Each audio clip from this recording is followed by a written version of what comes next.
Baie keer dink baie mense dat alles wat gebeur is nie die Here se wil. Hierdie slegte ding het gebeur, dis die wil van die Here. Dis net nie waar nie.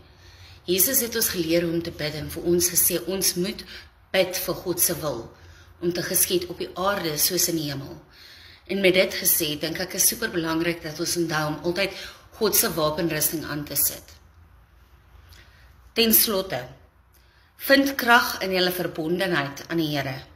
Ja, aan die krag van sy sterkte.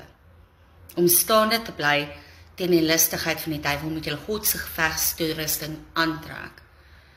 Want ons stryd is nie teen mense nie, maar teen bose regeerders en maghebbers. Teen die geeste wat heerskappy in hierdie donker wêreld uitoefen, teen die bose geeste in die hemelruimtes. Daarom moet julle God se gevegstoerusting aantrek. Dan, wanneer die bose julle aanval, sal hulle weerstand kan bied, en na die hele geveg verby is, sal hulle nog vas staan. Staan dus vas deur die waarheid as gordel om julle heupe te dra, en trek God se vryspraak as borsharnas aan. Trek die bereidwilligheid om die goeie nuus van vrede te verkondig, aan soos skoene aan julle voete. Dra onder alle omstandighede die skild van die geloof.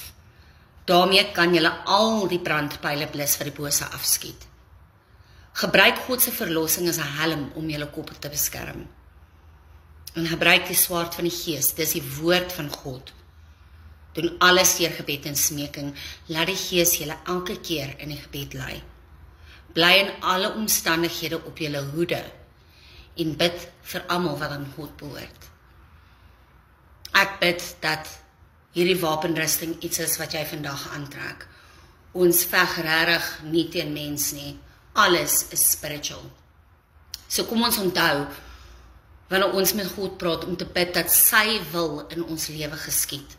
Dat sy wil en sy purpose in ons lewe geskied. En dat ons God se gevegstoerusting sal aantrek. Want baie keer, soos byvoorbeeld, wanneer dit sê, trek die borsharnas aan, van vryspraak, baie keer is mens op jou hoede, en mens kan baie sonde pleeg, vieslik wees met iemand vir wie jy lief is, so op jou perdjie spring, en dan was dit nie eens nodig nie.